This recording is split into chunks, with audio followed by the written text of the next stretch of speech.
Thank you so much for inviting me to be here with these extraordinary people and with you.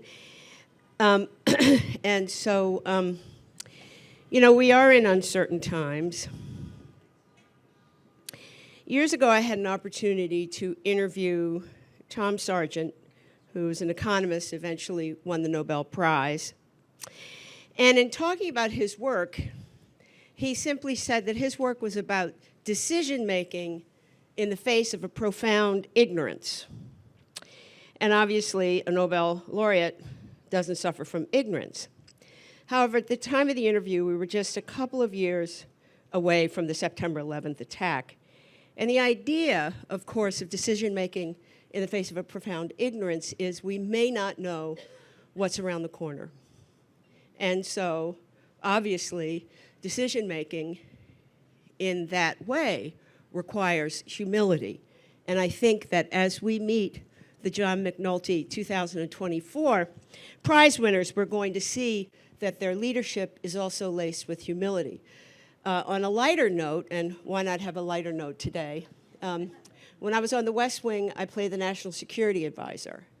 And so I asked a real national security advisor often to give me tips on my part and on the script. And he told me that he had to make decisions when he didn't have enough information and also when he sometimes had the wrong information. Now, as National Security Advisor, I didn't have to worry about that because Aaron Sorkin made all the decisions for me. But we're going to learn about this type of leadership and the importance of it right now when we don't know everything that we'd like to know. And I'm very excited. I've had an opportunity to talk a little bit with each of these individuals. Our current political climate in our world is going to require that we foster new narratives of leadership that allow us to look, as Anne has said, at problems, complex problems in innovative ways. So each of you has had life experiences shaped by how you grew up and what you experienced. And a lot of those experiences have inspired your efforts. Maybe there was a spark of insight, a conviction of some sort, or a passion to go beyond and dare to do something different. As you introduce yourself, tell us briefly about those moments when you realized that you had to commit to a new approach. Jean-Claude? Sure. Thanks, Anna. Jean-Claude Bouizard, I'm making really a short story. A lot of it goes back to my parents. So I've spent 38 years in public education here in the U.S., rising to leading the third largest school system in the U.S. at the Chicago Public Schools for a bit. But growing up in Haiti, listening to a grandfather who was an orchestra conductor who used that as his bully pulpit to talk about the atrocities of a despot was the way in which I grew up, sitting on his front doorstep, listening to his stories. Watching parents who had to escape the same despot to come to the U.S., leaving 3 young children behind, was a kind of perhaps trauma that many of us experienced, not seeing our parents for many, many years, and then coming back to the U.S. In the late 70s. But my mom was a teacher, my dad was a school principal, often asked me, when I became a principal in New York City, kept rising up the ranks, and they would say, so what are you doing about Haiti? What are you doing about your home country? Over and over again, I kept hearing that noise in my head about, that's great, it's wonderful. What about where you come from? So when I was in Chicago, I was very lucky to have met Najin, and with the work of Unsafe YET, which began, frankly, and I found the outlet, I found a way to really support this amazing leader in building the kind of capacity, the kind of leadership, and to begin to rebuild the psyche of a nation. If you know Haiti, we're a very proud country, first black republic in the world, the only successful slave rebellion in history, a country that had lost, frankly, a lot of its maybe mojo, if you want to say that, because of the kinds of interventions we saw, frankly, from the West. So this has been our way of trying to rebuild, through the kind of collective effort, a nation that we love so very much.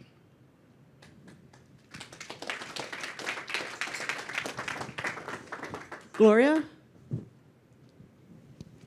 Gosh, so an aha story is also pretty hard for me. The first thing that I would say, I think growing up Black and a young Black girl really conditioned me quickly. When I was younger and with my grandmother, I was raised by matriarchs, and my grandmother had me the first 4 years of my life, and I didn't realize we were poor. Like, that's just how much love I was surrounded by, and there was a sense of community in our neighborhood. So I knew all my neighbors, I played all the time, and it wasn't until I started getting older and getting bused to school and going to my friends' homes. I went to predominantly white schools growing up, and I started paying attention as a child at how different our life was compared to my friends.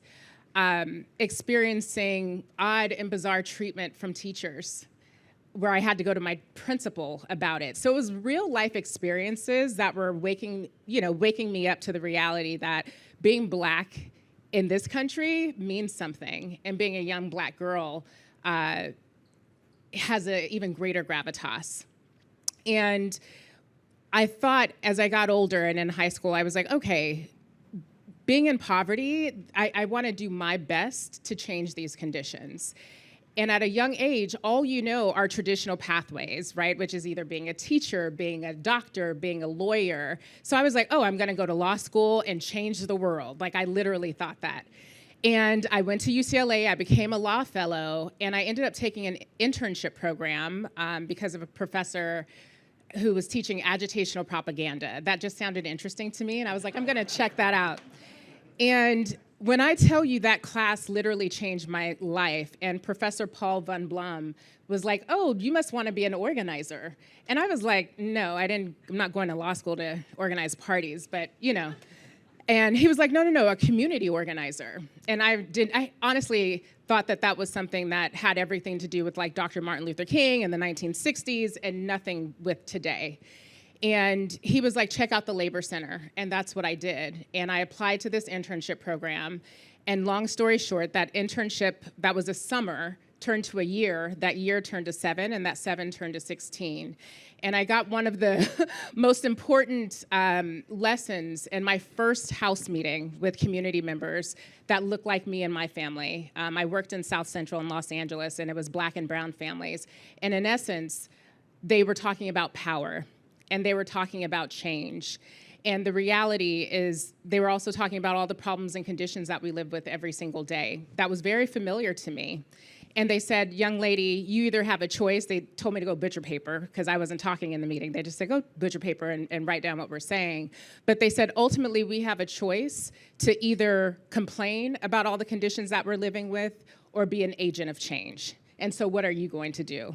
And here I am nearly 20 years later, which is kind of wild.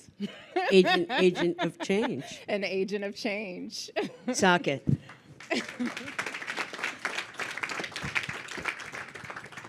So I'm a labor organizer who spends most of his time in disaster zones. When hurricanes, floods, and fires hit, thousands of people lose their homes overnight. We've seen this in the last few months across the Gulf Coast. I represent the workers who come in and rebuild and repair. It's not how I started. I arrived as an immigrant from India on a scholarship to Chicago. My parents are probably the first people in the 5,000-year history of Indian civilization who let their kid go to America to study theater. So I was running a theater company in Chicago, having a great time, when I lost my immigration status. I missed an immigration deadline, and I didn't think it was a big deal. I thought it was slightly more serious than an unreturned library book. I had tons of those. And then 9/11 happened, and that changed my life. I became a low-wage worker. I started to understand at a practical level the realities of immigrant workers. And I got connected to community organizing. And I didn't quite understand community organizing, though, until I went to New Orleans after Hurricane Katrina. I went there as a volunteer relief worker. Katrina and its floodwaters had turned the Gulf Coast into the world's largest construction site. And I was protecting the workers who would gather every morning under a 60-foot tall statue of Robert E. Lee. Lee's Circle had turned into this huge hiring hub, and if you can picture it, at dawn, contractors would come in their buses, pick up workers, and I would hop into the buses with them, and I'd go far out into the dark, distant corners of the Gulf Coast to watch recoveries happen. And this made me very angry. I saw a lot of stuff. I saw conditions close to indentured servitude. I met workers trapped in labor camps. And I was lucky enough to have a mentor. And I would spend most of my nights with this mentor railing against the idea of America. I was really upset with American hypocrisy, and I would talk about America being a place where hope comes to die. And he listened for a long time. His name was Dr. Vincent Harding. He had been a counselor to Dr. King, and I still to this day don't know why he had the patience to deal with me. And he gave me two pieces of advice. The first great advice he gave me when he finally opened his mouth and spoke was, I was railing against America, and he looked at me and he said, "Man, you need to get some sleep." And then he gave me the second piece of advice, which was that America is a country that is still being born. America isn't done. It's our project to make America. And that really changed my approach to change and to organizing. And I started to understand that places of pain aren't places where hope is dying. Places of pain are where hope is born, and that my job as an organizer is to help the flowers break out of the concrete, to help hope come up. And that's much of how I think about my work and the work of our team after disasters today. And I might just say that you didn't just come here to study theater, you came here to study theater at the University of Chicago. And That's right. there are Chicagoans here, but it's also, in my visits to the University of Chicago, one of the things that I thought was interesting and good about the theater department is it's very integrated into other aspects of study and ideas. That's right. It's not a silo, so I just want to put a plug for that type of arts education. Jean.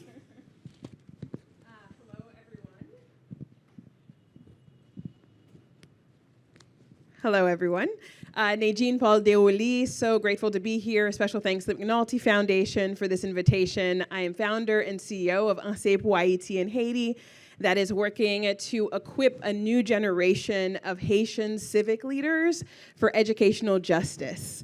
And one of the things that I'm so grateful about for this question, and I think you hear a little bit of a trend here, is that it gives me the opportunity to thank my parents. I thank my parents because after our immigration experience from Haiti to the United States, they made sure that myself and my two siblings would never forget the importance of language, of culture, of identity, and of just knowing who we were.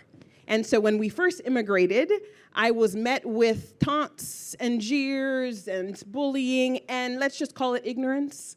And what I'm grateful for is that around our kitchen table, in our living room, and in our home space, I was informed about the power that is Haiti, all of the contributions that mighty Haiti has made, not just to the US, but to this entire world, and especially this Western Hemisphere.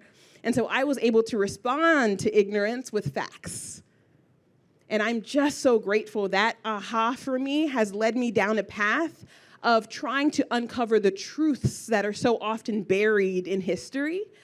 Because as the saying goes, the tale of the hunt is told by the hunter. And so I'm grateful that fast forward into my university and my afterwards, my master's degree experience, I had a chance to sit and look at unclassified and archival materials and information that helped me understand so many ahas and so many things that led me down the path to saying, let's unlock the assets, the power, and the solutions that have once made Haiti a global leader and will make Haiti a global leader again.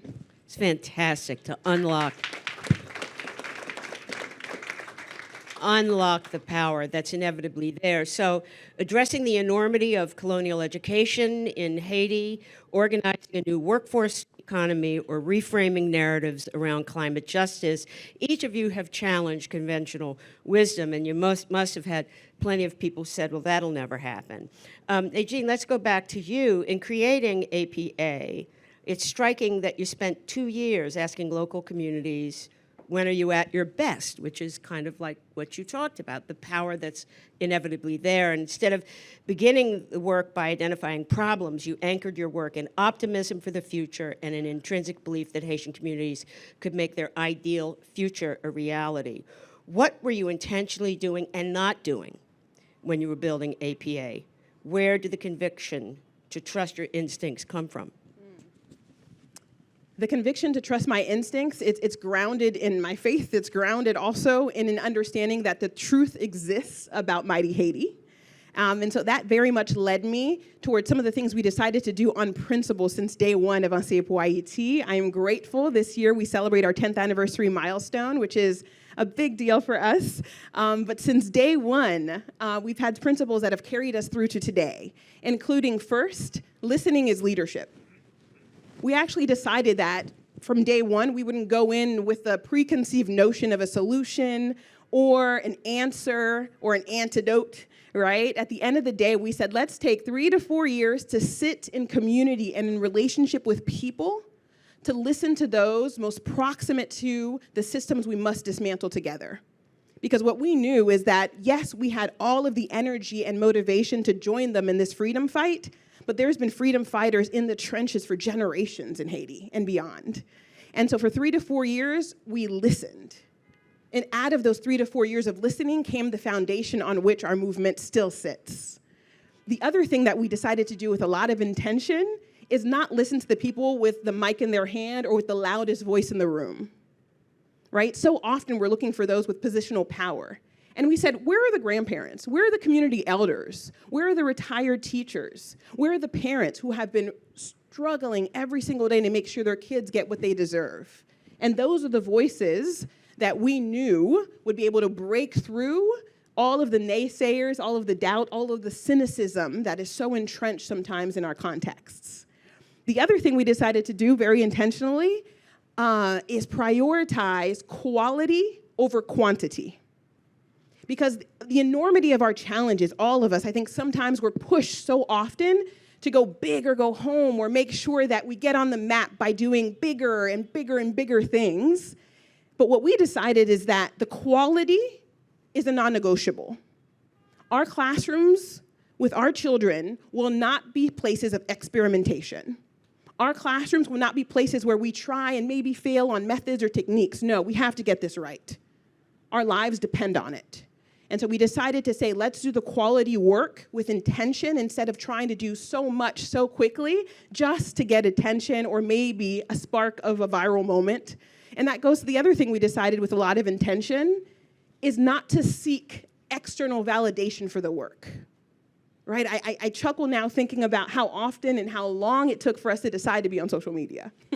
We didn't decide to have an account on social media because we said, let's do the work well enough and sustainably enough that there's irrefutable evidence of transformational change happening in our classrooms and communities. And then the work will speak for itself. And then that's what we decided not to do, right? Just to answer your last part of your question, we decided not to listen to those who benefit from the status quo. Because so often their advice was entrenched in old ways of thinking. For example, they said, curry favor with the Minister of Education. He or she has to be your ally. And we said, no, we'd rather sit with the people who are living this reality in communities, the teachers, the students, the parents. Because at the end of the day, you said forward-facing. Haiti has always been forward-facing. It's in our DNA. And so we said, let's take this opportunity for APA to introduce people to the Haiti we know. It's fantastic. So, Saket, we just got through a severe wildfire and hurricane season that's undeniably reminded us the essential need for the resilience force and your work. When all norms on environmental disasters are becoming rapidly outdated, impacts more unpredictable, what sort of unconventional wisdom and instinct have you had to rely on that's grounded you? How have you maintained it? in the light of challenges that you've had to overcome, the ever-evolving context around climate disasters? Well, I've been lucky enough to have sort of followed a group of people into a couple of key insights, and I'll just name some of them. So my team and I run an organization called Resilience Force, and we protect the workers who repair America after disasters. But we also recruit many others into their ranks and run the training program to build out this workforce. As I said, the work has its roots in the post-Katrina Gulf Coast. But after Katrina, as climate change became more intense, disasters became more frequent and destructive. And we followed these workers to hurricane after storm, after fire, after flood, into new towns and cities where they would do the rebuilding. Now, they've led me to my first insight, which was, most people, when they see this group of workers outside of Home Depot, they see unskilled day laborers. In fact, these workers are incredibly skilled. They're professionals, and they've accumulated not only skill, but a profound sense of commitment, a vocation to this profession. The second insight was that there's a tremendous and ever-growing need for them. Now, we need economic and social justice models that, sure, draw power from government when the government is there to help, but can also work between individuals and in markets. And here, I found myself suddenly in the middle of this extraordinary market. There's hundreds of billions of dollars worth of disaster a year. You need the workers to repair them. And combine those two, and you can build an entire economy that has this workforce at the center. So our work grew exponentially without our even being prepared for it. And it grew in one more surprising way, and this is just the third insight, which was, as we followed these workers, we realized that we were representing immigrant workers who were arriving deep into towns in red states, rebuilding the homes of people who, right before the disaster, thought of those immigrants as the enemy. And our work started to be to turn the gratitude between these parties and the partnership, the practical fact that they were solving problems together, and we turned those spontaneous moments of connection into deep and lasting friendships and bonds. So that led us to sort of a pretty unconventional way of representing a group of migrant itinerant workers, building an entire economy with rules around it, and making that economy work to repair democracy. That's fabulous. Really inspiring. Thank you. Gloria, trust. Your model of leadership introduced a radically affirming concept of trust, and we know that trust is earned. The Solutions Project trusts that those closest to the problem have the most powerful solutions. What headwinds or resistance have you come up against? And what unconventional strategies have you had to embrace? For you, where did that conviction come from, and how have you maintained it? So the conviction comes from the fact that I don't take lightly that people literally died for us to be here. And I carry that weight every single place that I go. Starting in that internship about 20 years ago now, and really starting in my family and with my grandmother and in my community, that's when I learned values and dominant worldviews that were about a sense of community, that embodied this idea of interdependence, of care. It disrupted notions of individualism when I think about capitalistic values. It interrupted the commodification of people and the myriad of places that we call home. And I brought that into 16 years of community organizing on the ground. and moving from an intern to the CEO of an organization called Scope in South Central Los Angeles. That was an economic justice organization. So my entree point into climate was actually through the economy. And I was researching what is the next big industry, because the reality is that Black and brown families were locked out of many industries. And so we wanted to see what's the next growth sector. And back in 2004-ish, it was climate. And so the more that I dug into climate, because for me it was all about jobs, like how do we get jobs to Black and brown communities? But the more that I dug in, the more that I realized that climate is the intersectional issue of our time. And it wasn't just about jobs in our economy, but it was about transit and transportation. It was about air quality. It was about water. It was about land. It was about food justice. And that's when I transformed Scope into one of the most renowned climate justice organizations in the country. And it was at Scope that I was introduced to the Solutions Project, which is the organization that I now run. And so what you'll hear in my story is kind of a bottom-up trajectory in the work in my prior role, but I came into the Solutions Project as an inaugural grantee. So I was part of the Solutions Project because I ran a grassroots organization that was building power and working on climate solutions.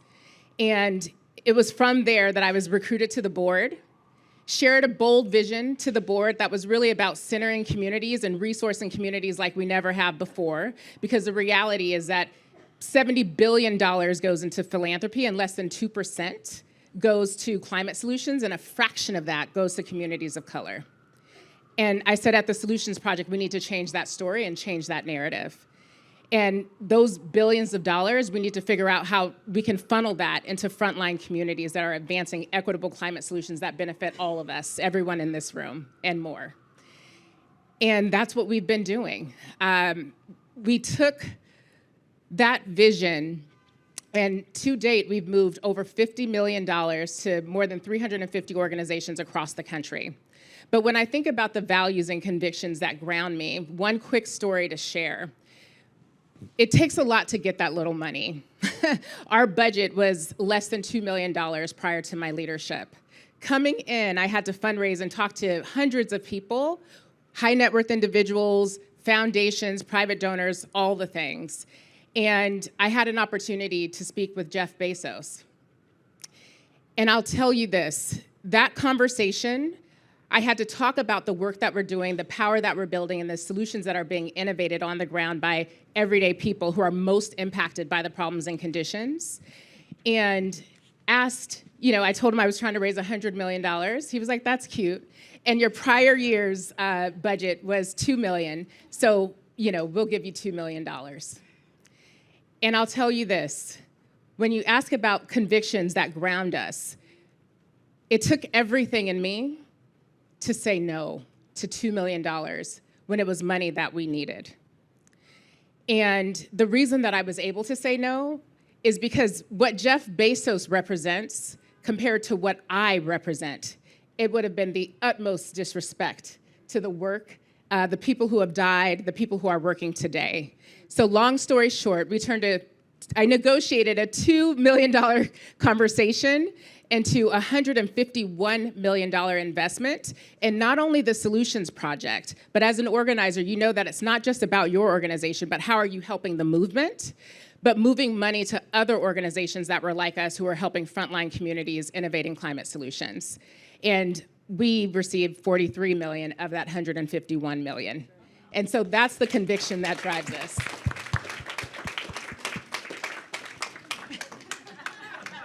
That's like a Whoopi Goldberg kind of thing, right? Wow. Well, we can't ignore the moment that we're in now. Today. We see a world that is exponentially more complex and fragile than most of us can remember, with so many needs, so many challenges, and so many opportunities in front of us. What lessons or insights can you share that might help this audience think with a fresh perspective about how we might use this moment of change? Not a better time to be talking to this particular group of people who are committed, as Dan said, to values-based leadership. Why don't we start with you, Jean-Claude? We haven't heard much from you since the beginning. Anna, thank you. I spent the weekend thinking about what I would say to my 240-ish staff members about what was to come, not knowing what was going to happen yesterday, but again, keeping folks motivated. If you've ever heard Andrew McAfee, he's an MIT economist, do his TED Talks, he says things like, at every technological revolution, we've always maintained near full employment, but we always leave a population of people behind. And 12 years ago, he did one where he predicted, if I could take, I'm going to take two white guys and follow their lives. One's a truck driver, one is a friend from Silicon Valley, and chronicle their lives. And said the truck driver turns to fascism because, again, his job disappears, etc. I always look at that kind of conversation and perhaps conflate my experiences in New York City, Chicago, Rochester, and frankly, I work with APA. And what I see is disparities along different levels. You can go to Chicago and visit the far south side versus the north side, and you see massive differences in outcome for kids. And you ask the question of, what are we doing to make sure that we're leveling the playing field? You can see disparities that crosses nations, frankly. When you look at the work in Haiti, for example, you can see where folks don't have access to opportunity. One of the things I talked to my staff about was chronicling the history of what happens in Ohio and places across the country, and the ideas of desperation, of fear, of otherism, of racism, of blaming immigrants and migrants for what may be not happening to people, and perhaps why someone like what we have right now, President-elect, actually can exist. We also talked about media literacy, AI literacy. If you spend 24 hours listening to one news source and nothing else, then that is the world actually you're listening to. How do we change that and use and leverage education as a way of actually fixing and addressing a lot of these kinds of issues? So that has been my life in my career for nearly 40 years. So when I met Nadine talking about the work in Haiti, one thing Nadine did not say, which I know she really cares about, is, again, those closest have the solution, but scale is depth, right? How do you go deep in community and not spread like peanut butter, which I think you mentioned, Nadine, but how do you go deep in community and leverage that as an asset in making things happen? The same thing can be said for the Rio Grande Valley. It can be said for Ohio. It can be said for Chicago. As we think about, frankly, the work of collective effort, the work of Combit, which is an issue where we talk about in terms of bond raising, how do you get 10,000 people to look to solve the challenges of a nation? I met with a group two weeks ago, the Christensen family, the owners of the Lego group, about the work of AI, emerging technologies in education, and talk about the US education system and its history. One of the family owners said, you know, I don't know if we're more than 15 years away from that in Denmark, as we watch the immigration movement and disparities begin to show up in a place as homogenous as Denmark. The fact is that we've got work to do to make sure that we are not leaving people behind as we move forward in our technological advances, that what you see in New York and in California is not what you're seeing in Youngstown, Ohio, and what you're seeing in parts of Haiti. That is the work, I think, for all of us in making sure that we are addressing the needs of all people. Nadine. For us in the work of educational justice in Haiti, we are grateful that we've already seen our student results tripling, right? And so some of the work and all of these core ideas and values that are shared here in this panel are not nice to have, they're need to haves. So 3 quick things. Number one, like several of us are saying, those closer to the problem are closer to the solution. Proximate leadership matters, not tokens, but actually having those people at the decision-making table. The second thing is, for us, healing matters. There is a deep trauma in addressing oppression and injustice and everything that we need to dismantle. And I worry that if we're not naming it, we won't fix that. And we'll consciously or unconsciously invite that trauma into some of the spaces that we think are safe spaces or doing good work. So healing does matter. And the last for us is really making sure that we can be as audacious and as bold as those who benefit from the current status quo. I don't think it's enough to say that the moral universe, the light, will bend towards justice eventually. We have to take bold, intentional steps towards making sure we don't just survive, but thrive.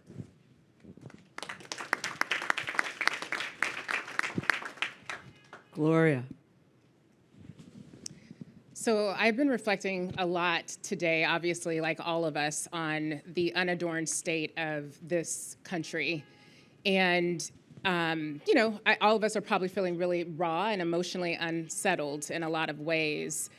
But the sun did rise again today. And it's that kind of perspective that I always have to keep my eyes on, because the reality is that we've been here before. And I think back in 2016, and no one thought he would win, to the degree that we were shocked, we were paralyzed, and we didn't have a plan. But wise people don't repeat the mistakes of the past, you learn from them. And so the reality is that a lot of the groups that I talk to and fund and resource, everyone was doing scenario planning. We're not repeating the mistake of the past. And of course, people threw down and did their best for this election, because a lot of our groups do electoral organizing as well and mobilizing voters. But the reality is, while they threw down, they had to be prepared for the worst. And the worst is just something happening and occurring that you didn't hope to happen. When I think about communities on the ground, this is a moment that's going to require us to invest in organizing, power building, resistance, and protection of frontline communities. And when I talk about us being here before, the reason that we represent local infrastructure is because it's local infrastructure that's durable and can withstand the changing winds of the political climate. When you're building that on-the-ground power and infrastructure, it's about being resilient. And right now, we talked about $1 billion investing in groups like ours. Like, that's the kind of, we need billions. That's the kind of resources that we need right now. And so we're often calling on high net worth individuals, philanthropy, because unfortunately, we're not going to be able to rely on government right now. There's a lot of wins that we had on the progressive left when it comes to Infrastructure and Jobs Act, Justice 40, Inflation Reduction Act, but all of that will probably be on the chopping block now. So we're relying on people like you all in this room, business leaders who want to do the right thing and support communities, to double down and resource our communities like never before. Because now it's up to us to fill that gap, because the work continues and we will persist. Thank you.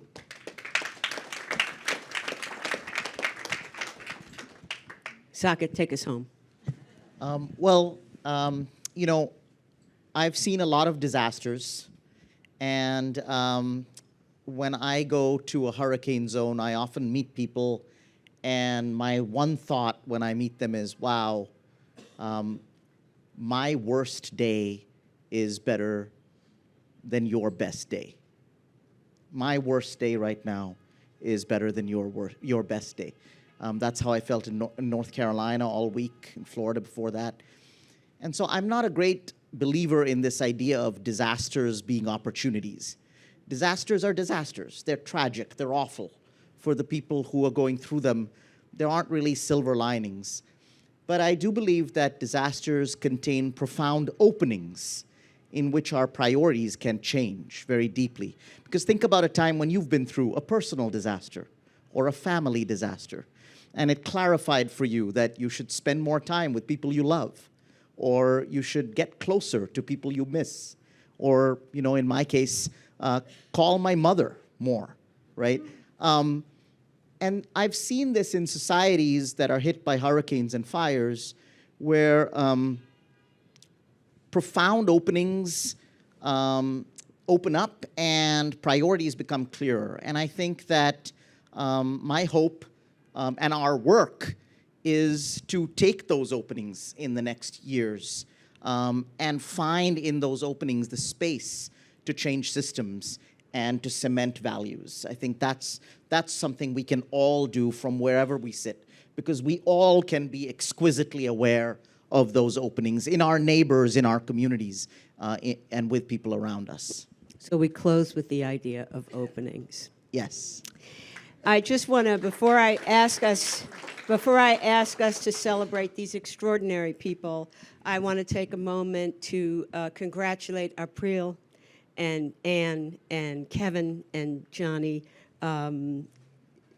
because I remember when you introduced this prize to us, I believe it was the introduction one summer, and your children were tiny, standing, at least Kevin was, standing on that stage, and that you've gone from that beginning and made this into something that curates for us the absolute exemplars of leadership.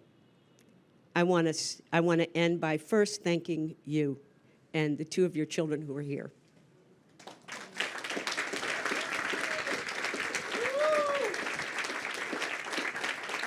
And then congratulations to these extraordinary individuals.